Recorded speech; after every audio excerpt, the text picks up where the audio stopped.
안녕하십니까. 바른명치과의원 명량호입니다. 오스템 임플란트와 대한턱관절교합학회가 주관하는 수요 세미나에 초대해 주셔서 진심으로 감사드립니다. 제가 오늘 강의할 내용은 TMD 환자의 교정치료라는 내용인데요. 치료가 까다로운 TMD 환자를 교정치료로 장기간 치료해야 하는 상황에 접했을 때 문제거리가 뭔지, 어떠한 점을 주의해야 되는지에 대해 TMD 환자와 교정치료와의 관계, TMD 환자의 교정치료 시 고려사항, 그리고 증례검토 순으로 알아보도록 하겠습니다. 첫 번째로 TMD 환자와 교정치료와의 관계를 살펴보겠습니다. 모든 치과 치료가 쉬운 치료는 하나도 없을 것입니다. 그 중에서도 TMD 환자 치료, 교정 환자 치료, 단어만 들어도 까다롭고 어렵게 느껴지는데요. 만약 이 두 단어가 합쳐지는 경우는 어떠한 상황을 말하는 것일까요? 크게 교정치료 전에는 증상이 없었던 환자가 교정치료 중 TMD 환자로 바뀌게 되는 경우와 TMD를 갖고 있는 환자를 교정치료를 해야 하는 경우로 구분할 수 있을 것입니다. 우선 교정치료 동안 TMD 환자로 바뀌는 경우는 교정치료 전에는 증상이 없었던 환자가 교정치료 중 TMD 증상을 호소하는 경우인데요. 대표적으로 턱에서 소리가 나요, 입이 잘 안 벌어져요, 턱이 아파요 라는 증상을 호소하게 됩니다. 반대로 TMD 환자를 교정치료해야 하는 경우는 교정치료를 할 환자인데 TMD를 갖는 경우가 대부분일 것이고, 일부는 TMD를 개선하기 위해 교정치료를 진행하는 경우가 이에 해당됩니다. 결국 순서가 어떻게 됐든 TMD 환자와 교정치료가 합쳐진 경우는 간단하게 교정치료 환자인데 TMD를 가지고 있다고 생각할 수 있어서 교정치료와 TMD와의 관계부터 생각해 봐야겠습니다. 교정치료와 TMD는 어떠한 연관성이 있을까요? TMD의 원인을 살펴보면 교합, 외상, 심부통증 입력, 정서적 스트레스, 이상기능 등 다양한 원인에 의해서 TMD가 유발될 수 있습니다. 하지만 여러 유발 요인이 있다고 하더라도 환자 개인의 적응력이 높으면 TMD는 발생하지 않게 되고, 적응력이 떨어지면 TMD는 발현하게 되어 TMD 발현에 환자의 적응 능력이 중요한 변수임을 알 수 있습니다. 결국 TMD 발생에 교합이 일부 요인으로 작용할 수 있고, 교정치료는 환자의 교합관계에 영향을 미치는 치료이므로 교정치료가 TMD 증상 발현에 일정 부분 영향을 미칠 수 있다고 볼 수 있습니다. 그리고 일부 환자에서는 교합이 다른 요인보다 TMD 발현에 크게 영향을 미칠 수 있기 때문에 교정치료와 TMD의 연관성을 낮게 평가하면 안 되겠습니다. 따라서 교정치료와 TMD를 별개로 구분하면 안 될 것이며, 교정치료를 받을 환자 중 TMD를 가지고 있거나 적응력이 떨어져 TMD 발현성이 높은 환자들은 통상의 교정치료 환자보다 주의를 기울여야 하겠습니다. 두 번째로 TMD 환자의 교정치료 시 고려사항에 대해 알아보도록 하겠습니다. 첫 번째 고려사항으로는 치료 전 충분한 스크리닝을 시행하는 것이 필요하겠습니다. 교정치료 전 TMD 환자라면 환자분과 충분한 상담도 하고 교정치료도 조심스럽게 진행할 것입니다. 문제는 TMD가 발생할 것이라고 예상하지 못했던 환자군에서 TMD가 발생하는 경우인데요. 교정치료 전에는 충분한 병력 청취와 척도학 장애 분석 검사를 통해 TMD 발생 가능성이 있는 환자를 충분히 스크리닝해내면 교정치료 중 발생할 수 있는 TMD를 예방하는 데 도움이 됩니다. 이것은 저희 병원에서 실제 TMD 평가를 위해 사용하고 있는 차트이고요. TMJ 평가를 위한 방사선 사진들입니다. 두 번째로 적절한 대응이라는 점을 고려할 수 있겠습니다. TMD로 인해 통증이 발생되면 유발된 통증은 근긴장을 강화시키고, 경직된 근육은 근육 내 순환장애를 일으켜 통증 유발 물질 분비를 촉진하게 되어 통증이 악화됩니다. 여기에 더불어 악화된 통증으로 인해 정서적 스트레스까지 발생하게 되면 통증의 양상은 시간이 경과할수록 심화되게 됩니다. 따라서 이러한 악순환의 고리는 빠른 시간 내에 끊어주는 것이 더 큰 문제를 막을 수 있는 키포인트입니다. 악순환의 고리를 끊는 방법으로 교정치료 중 TMD 증상이 발현되었다면 교정력을 중단하거나 장치를 제거하고 보존적인 처치를 최대한 빠른 시간 내에 충분히 시행하는 것이 필요하겠습니다. 세 번째로 생각해 볼 수 있는 것은 범위의 설정일 것입니다. 교정치료를 할 환자인데 TMD 문제를 가지고 있다면 그나마 교정치료의 당위성은 어느 정도 확보됩니다. 문제는 교정치료의 필요성을 느끼지 못하거나 치료가 필요하지 않는 환자에서 TMD를 개선하기 위한 방법으로 교정치료를 적극 권할 수 있냐는 것입니다. 2014년 발표된 구강 안면 통증 관리에 관한 리뷰 아티클을 살펴보면 TMD 치료의 목표는 통증을 감소시키고 기능을 회복하여 삶의 질을 회복하는 것이라고 하였습니다. 그리고 대부분의 TMD는 자가 한정적인 경우가 많기 때문에 보존적이고 가역적인 치료를 우선해야 한다고 하였습니다. 따라서 교정치료의 필요성을 느끼지 못하거나 치료가 필요하지 않는 환자에서 TMD를 개선하기 위한 방법으로 교정치료를 권하는 것은 바람직하지 않을 것입니다. 이유는 모두에서 설명드린 것처럼 TMD 발생에 교합의 요소는 일부분만 영향을 미치고 교합 이외의 원인은 교정치료로 해결되지 않기 때문입니다.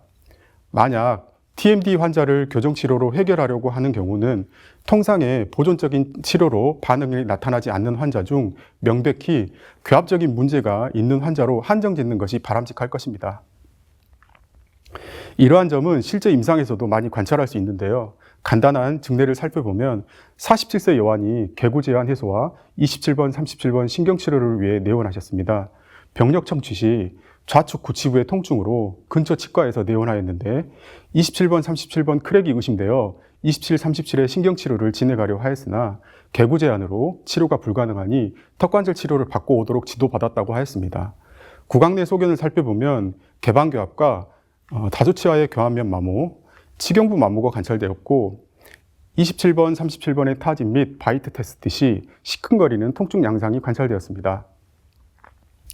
또한 협측과 설측에 아픈이 관찰되고 개구량은 25mm로 소프트핸드 필로 45mm까지 최대 개구는 가능한 상태였고 좌우 마스터머슬 팔페이션 시 통증 양상이 관찰되었습니다. 그리고 불편감은 주로 오전 중에 심하다고 하였습니다. 이 환자분은 개방교합과 측방운동 시 구치2개가 되지 않는 양측석 균형교합 상태를 나타내고 있는데 TMD 치료를 위해 교정치료를 적극 권해드리는 게 맞는 것일까요? 물론 교정치료를 통해 교합관계를 개선하는 것이 이상적인 것입니다. 하지만 이 환자분은 이러한 교합 상태를 30년 넘게 유지하고 적응해 왔었고 40대 후반의 나이로 교정치료의 필요성 또한 느끼지 않고 있었습니다.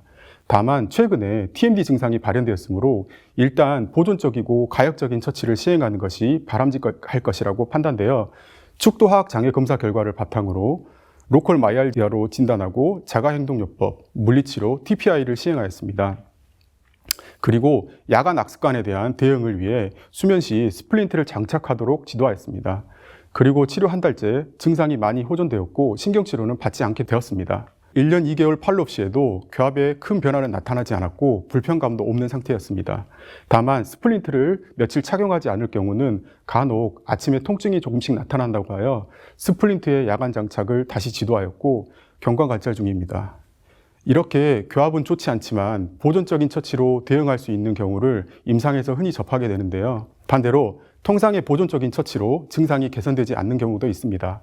특히 스플린트 사용 시 증상은 개선되나 스플린트를 제거하고 나면 바로 증상이 재발되는 경우, 그리고 교합관계에 명백한 문제가 있는 경우는 교합관계를 개선하기 위해 교정치료를 시행하는 것이 방법일 수 있습니다. 따라서 TMD 환자에 대한 치료의 범위 설정은 중요하다고 할 수 있겠습니다. 네 번째로 고려할 점은 스타팅 포인트에 대한 고려입니다. 교정치료는 전학제거과 같은 치료입니다. 다만 보철치료와 다른 점은 보철물이 아니라 자연치아를 교정력을 이용하여 원하는 위치에 가져다 놓음으로써 교합관계를 수복한다는 것에만 차이가 있을 뿐입니다. 우리가 전학제거 치료가 필요할 때 어떻게 하나요? 기준이 되는 위치가 없는 상황에서 임의로 치아를 배열시키고 교합을 형성하지는 않을 것입니다. 라이틀과 스크로우는 보철 수복의 범위를 다음과 같이 4단계로 분류하였는데요. 보존 영역 그리고 크라운 브릿지 치료는 기존의 환자가 가지고 있는 교합 관계를 믿을 수 있다면 ICP 바이트를 이용하여 보철 수복을 진행하고, 전학제건이나 치주 보철의 경우는 기존의 환자가 가지고 있는 ICP 바이트를 믿기보다는 CR 바이트를 이용하여 교합을 재구성하는 수복 치료가 필요하다고 하였습니다. 그리고 전학제건에 가까운 치료일수록 턱관절과 주위 조직이 안정된 위치인 CR을 찾는 것부터가 치료의 스타팅 포인트고, 확립된 CR을 기준으로 1년의 과정을 거쳐 나가야만 성공적인 수복 치료를 진행할 수 있습니다. 이러한 원칙은 교정치료도 마찬가지일 것입니다. 건전한 TMJ를 갖거나 TMD 증상이 없거나 제한된 범위의 교정치료를 시행하는 경우, 그리고 교합관계 변화가 많지 않을 경우에는 환자가 가지고 있는 현재의 ICP 바이트를 상태를 기준으로 진단과 치료를 진행할 수 있습니다. 하지만 TMD 증상이 있거나 COICP 디스크레판시가 있거나 악교정 수술 치료를 해야 하는 경우, 교합 변화가 많을 경우로 예상되는 경우 CR 포지션을 기준으로 진단과 치료를 시행하여야 합니다.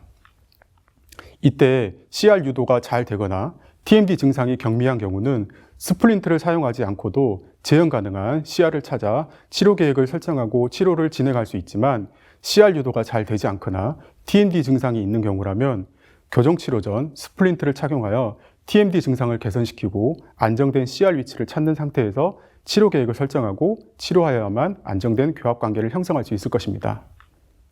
이것은 제 병원에서 실제 사용하고 있는 하악 안정화 장치인데요. 여러 가지 종류의 스플린트를 환자분의 상황에 맞게 적절하게 사용하고 있습니다. 따라서 TMD와 연관된 환자를 교정 치료할 경우는 치료의 스타팅 포인트가 CR 위치라는 점을 명심하고 안정된 CR을 찾기 위한 수단으로 스플린트를 사용할 수 있다는 것 또한 충분히 고려해야 할 것입니다. 다섯 번째로 고려할 점은 일라스틱 사용입니다. 교정치료 과정 중 일라스틱을 사용하지 않고 치료를 끝낼 수 있으면 좋겠지만 이런 경우는 흔치 않을 것입니다. 수직 방향의 이동을 위한 버티컬 일라스틱은 그래도 TMJ에 영향을 덜 미칠 수 있지만 C2나 C3 약간 일라스틱은 TMJ에 영향을 미칠 수 있습니다. 특히 C2 일라스틱이 C3 일라스틱보다 과도와 관절에 스트레스를 더 많이 가한다는 연구가 보고되고 있는데요. 환자의 적응력이 뛰어나고 과도 형태가 안정된 경우라면 악강 고무줄을 사용하는 것이 큰 문제는 일으키지 않을 수 있습니다. 하지만 적응력이 떨어진 경우나 과도 형태가 좋지 않는 경우라면 TMD 증상이 발현될 수 있기 때문에 TMD 환자에서는 악간 일라스틱의 사용을 최대한 자제하는 것이 바람직하겠습니다. 마지막으로 고려해야 될 사항은 안정된 교합을 형성하는 것입니다. 치료의 출발점은 하악 과도와 디스크가 안정된 위치에 있어야 함을 설명드렸습니다. 이때 하악 위치의 안정성을 결정하는 요소는 1차적으로 하악 과도와 디스크를 하악와의 전상방으로 위치시켜주는 근육이고 그 다음이 치아간 교합입니다.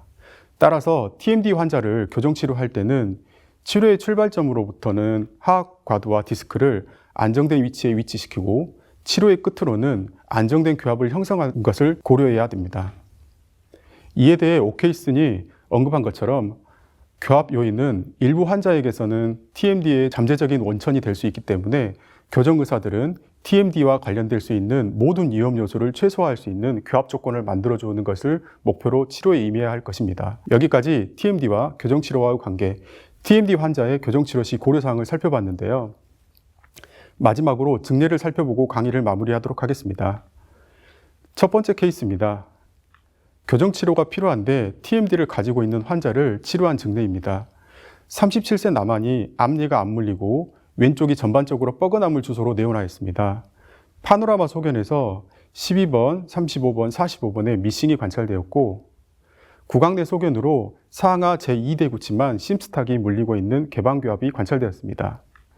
12번, 35번, 45번은 미싱된 상태였고 좌우 견치와 구치는 이극관계를 나타내고 있었으며 상악치열 중심선은 우측 편이, 하악치열 중심선은 좌측 편이 상태를 나타내고 있었습니다. 또한 좌측 프리어리큘러 에어리어 팔페이션 시 페인 양상이 관찰되었는데 통증 양상이 간헐적으로 나타나고 주로 저작 시 심화된다고 하였습니다.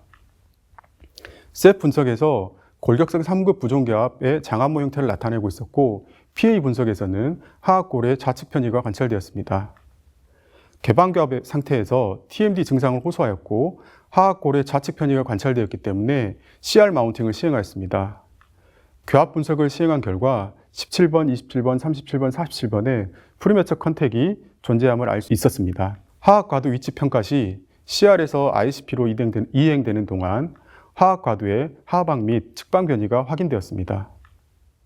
즉, CR에서 ICP로 운동 시 교합 간섭에 의해 우측 과도는 전방 하방으로, 좌측 과도는 후방 하방으로 변이되면서 중심선이 좌측으로 틀어지면서 바이트는 약간 닫혔지만 여전히 개방교합이 존재하는 상태였고 좌측 과도가 후방으로 밀렸던 관계로 좌측 과도 부위에 통증이 발생하였던 것으로 판단하였습니다. 따라서 이 환자분은 교정치료를 통하여 상악 구치를 압화해주면 하하방으로 빠져있던 과두가 원래의 위치로 돌아가게 되면서 개방교합이 개선되고 TMD 증상도 개선될 수 있을 것으로 판단하였습니다. 그리고 상실된 12번, 35번, 45번은 임플란트로 수복하는 것을 계획하고 교정치료를 진행하였습니다. 치료 시작 10개월째 상악 구치의 아파로 개방교합은 개선되었고 12번, 35번, 45번 임플란트 식립 공간을 확보하고 있는 상태입니다. 치료 시작 24개월째 안정된 교합 상태가 확보되었고 TMD 증상도 개선되어 12번, 35번, 45번 임플란트 치료를 진행하였습니다. 12번 부위는 선천적인 치아 결손 부위였지만 치아를 이동시켜 공간을 확보했기 때문에 골폭이 어느 정도 유지되어 GBR 시행 후 임플란트를 식립할 수 있었고 35번, 45번 부위도 GBR 시행 후 임플란트를 식립할 수 있었습니다. 식립 후 파노라마 사진입니다. 임플란트 식립 4개월째 프로비저널 크라운을 장착하였고 2개월 후 치료 종료하였습니다. 센트릭, 이센트릭 상태입니다.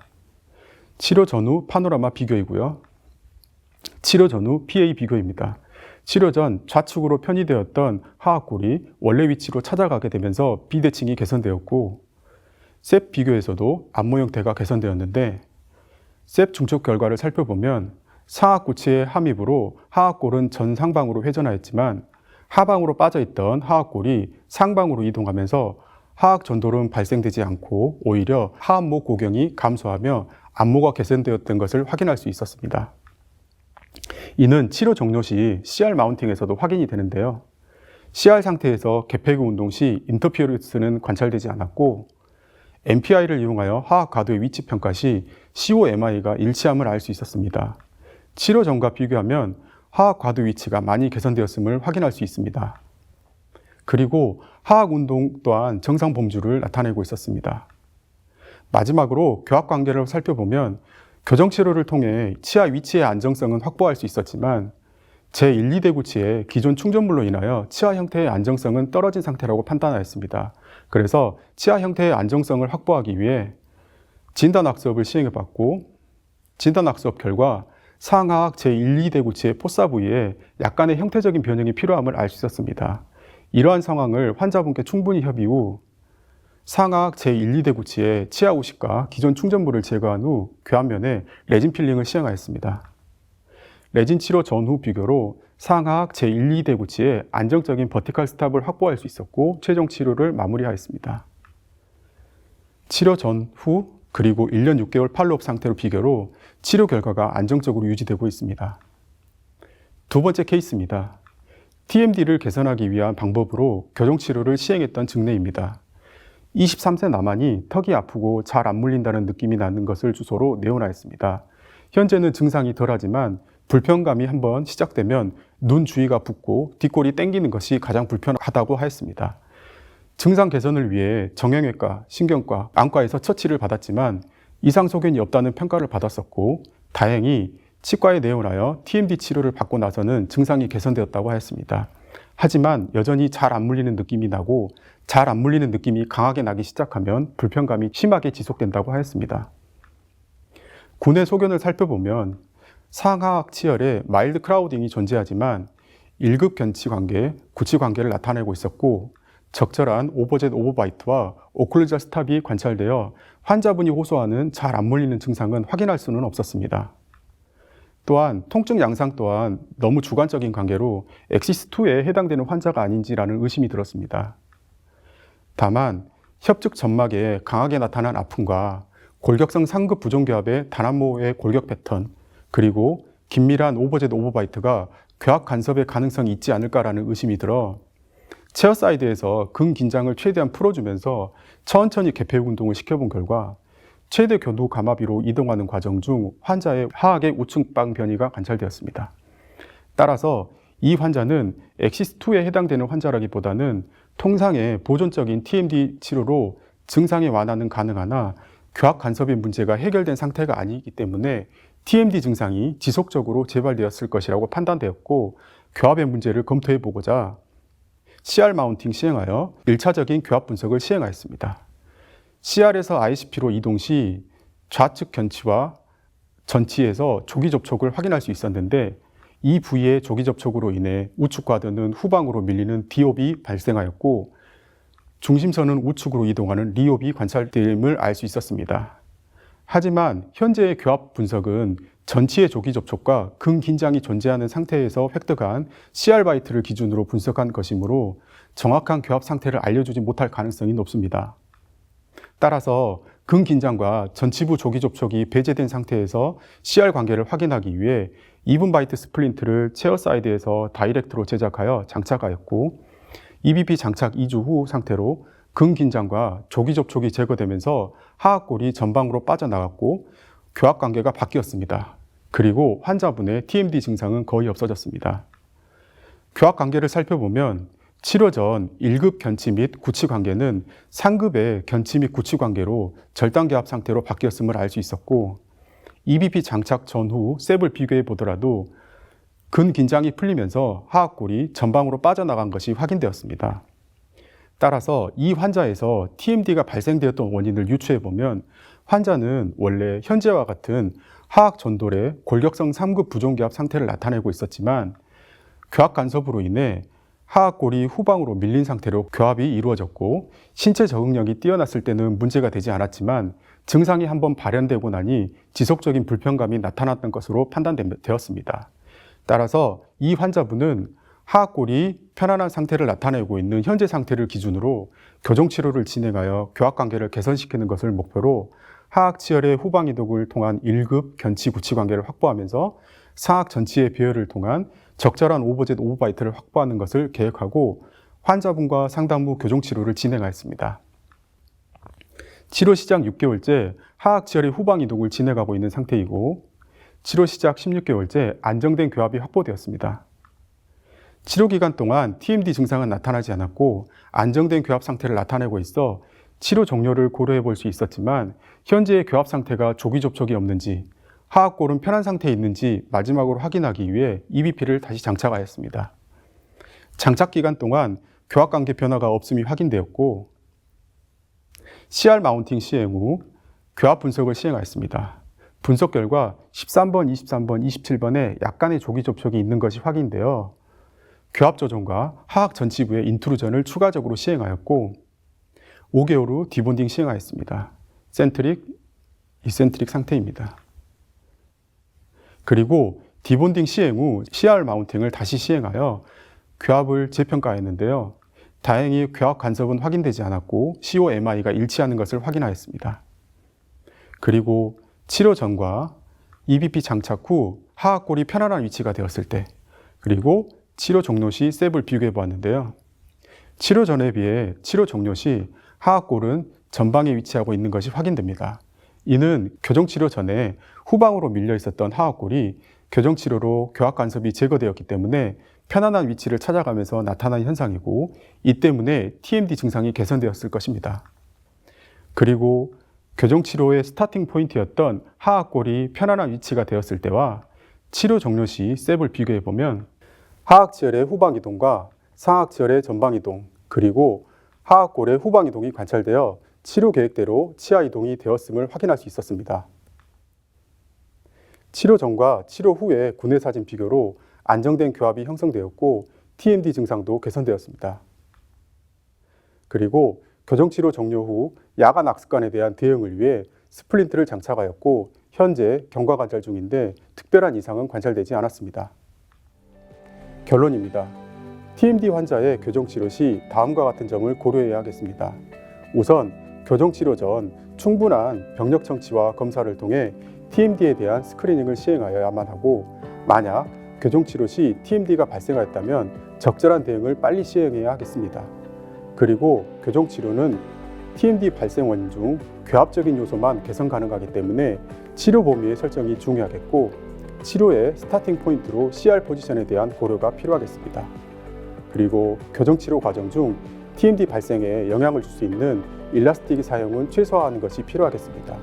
또한 교정치료로 안정된 교합이 형성할 수 있도록 노력해야겠습니다. 이상으로 발표를 마치겠습니다. 경청해 주셔서 감사합니다.